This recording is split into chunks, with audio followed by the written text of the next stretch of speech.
Pro tip: if your girlfriend cheats on you and she's hot and the sex is good, apologize and tell her how much you love her. Stay by her side. String her along till she's at least 30 or 35 and her best reproductive years are behind her, never marrying or giving her a child. When she inevitably hits the wall and her looks fade, break up with her for a hot younger woman. When she asks why, remind her of the time or times that she cheated, and though you love her, you could never take her seriously. Bonus: wasting her time will make her realize you got what you wanted out of the relationship, just like she did when she cheated. Super bonus: stringing her along saves not only your life, but the lives of your fellow man from a lifetime of provisioning and commitment to a 304. You, sir, are a hero.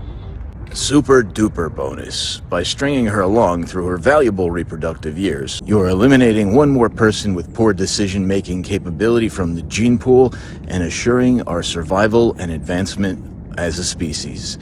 FLCS.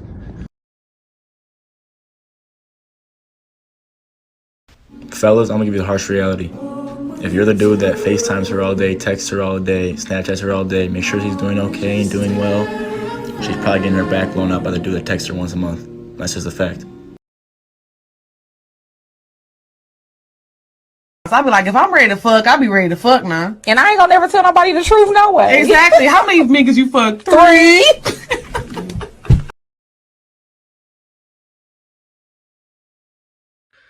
Alright guys, look, I think a lot of women, not every single woman's like this, but look, the majority of women are like this, modern women, but look, a lot of them got delusional standards, alright? Like, I get that. I think women should have standards, like things like he should have his life together, he should at least take care of his health. I get that, women should have that standard, and I encourage women to have that standard. But when I see women saying, I want a man who's over 6 feet, and he has to make over 100K a year, and he needs to have really, really good charisma, be popular and whatever and whatnot, have a good following. Guys, that is delusional right there. Like, like being 6 feet tall, you realize that 14% of men here in the United States are over 6 feet. Not only that, but what if he's a bum, and what if he's not, like, what if he's all fat and stuff and doesn't have, like, then guess what? It's like, okay, you want a man who at least has his life together and is 6 feet. It's like, you're narrowing it down. Instead of 14%, now you're looking at 5%, 3% of men, or even 1% of men out there. And even if that woman does, or even if women in general come across that guy, he ain't gonna commit to an average woman like you. Like, if you're a woman watching this, I hate to say it, if that guy does exist, he has so many options, he ain't gonna settle for an average woman. That's just the way it is. And like, again, I said, I think most women have delusional standards, but like, again, I do believe women should have standards, but not delusional standards, but the reason why they have delusional standards is because you got all these simps blowing their egos, always liking their pictures, always sliding into their DMs saying, hey, how you doing, beautiful? And this is why their egos are so big, and they think the grass is greener on the other side, and plus women operate off hypergamy and stuff like that, and this is why most women are just delusional. Alright, take this advice, guys. Hope this is an eye-opener, and stay tuned.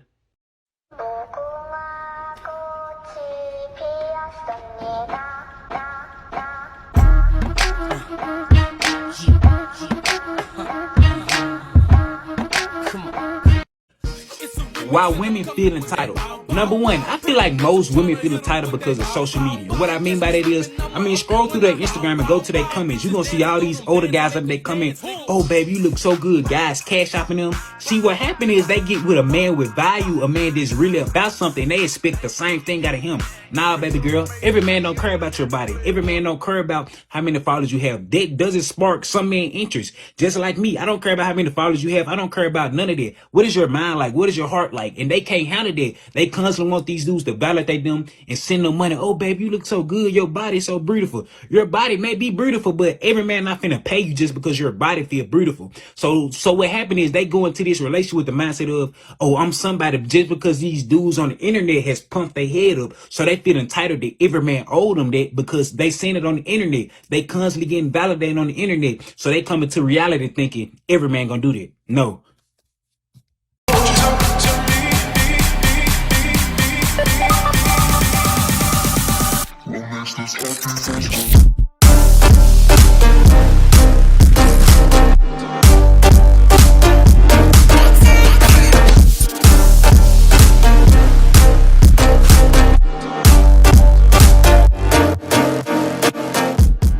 The real reason why black women are so angry at black men.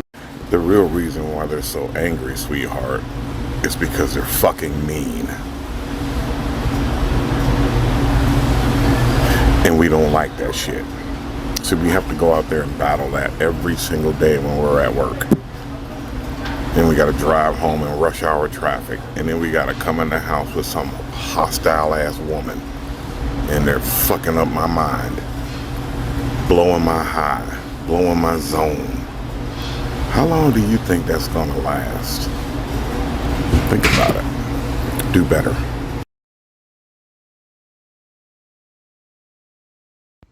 Guys, when you're dating women and trying to find a wife, this is one thing that you have to look for. See how she is in control of her emotions or not. See when she gets angry, how does she react? Not even just at you. How does she get angry at something else? How does she react? That is very important. Is she in control of her emotions or is she a short fuse? Because guess what? Those emotions and how she reacts when she's angry is going to be coming at you very shortly. Part of a woman's body to a point where she is punished for wearing a pair of shorts at school. I will admit that school dress codes are complete bullshit. But you want to know what else is bullshit? The fact that the mental health of men in this country isn't taken seriously whatsoever. I don't really think men have any privilege when they make up the majority of the suicide rate. So let me just go ahead and say that I'm creating a book to promote and most specifically bring awareness to the very crappy mental health states that a lot of men are in. Going through a lot of the struggles men have to deal with and also going into a lot of the issues that men have to put up with in our day-to-day lives. When it comes down to it, men have a lot of problems in today's society, and I want to specifically create a sort of kid-style poem book that will try simplifying it and spreading the message as far as possible. I'll make a more serious one a lot later, but I wanted to try something a little bit new and a little bit more interesting, and I'll give more details in future videos. Have you ever seen a guy or a coworker, just a friend of yours, constantly just take being abused or treated like dog doo-doo from a woman, and you wondered why or how they could do that? If they're a young, healthy male, it's either what you will take from a woman is pretty profound. I think I would say it's equal into what an addict will go through just to get a fix. The life-altering, mind-bending things that they will do just to appease themselves. The way a man will go out of his way to appease a woman he's attracted to when he has a healthy sex drive and a healthy attraction to them. But when that drops, and that eventually will drop because of continuous subjugation by men in society, and really mainly in the workplace, and I can attest to this personally as it has happened to me, the mental health will decline. The more you capitulate, the more you concede to women. You know, the concede. Obviously you have to because they have an elevated status. An overwhelming set of double standards against you. And that will eventually wear down on you depending on where you work. If you don't have a healthy male output where you can like achieve and win and be around other men and know what that feels like in it. I guess what you would call a male safe place, if you like that term. But that's a real thing. What you don't do, if you don't have that, or you don't have any healthy outlets, healthy friends to go and do that or vent, your test levels will drop. And so will your mental health. And so will everything else. Your health will eventually go into terminal decline. That might be the most enlightening period for you, because then you will truly see what women really are once you are no longer attracted to them. What the blinders of attraction do for a man in pursuit of a woman, what you will take, what you will consider as normal, and then what you won't do once that attraction at least kind of defaults a little bit or just kind of goes away, you actually truly fall into real wisdom. That's what. You ever wonder how like older men fall into really true wisdom? I mean, their testosterone levels have dropped substantially, and then when your testosterone levels as a healthy-year-old, 30-year-old male like drop down to like the levels of an 80-year-old, you really have clarity. You have a lot of other problems going on with you, but the first time you really have just clarity and you can see them. And if every male had that kind of clarity and just really saw them for who they were, then later on when you got yourself back to a normal healthy level, be however you achieved it, I mean, the knowledge is there. Knowing something like that, you can never unknow it. You can never know what they truly are. And really, if you don't take care of yourself and you're not consciously aware of how wretched the modern woman truly is, how much feminism has corrupted everything and ruined relationships and just really set them all into an impending failure realm, you wouldn't know how to protect yourself. You'll go through things and you'll ruin your life, you'll marry, and you'll regret it.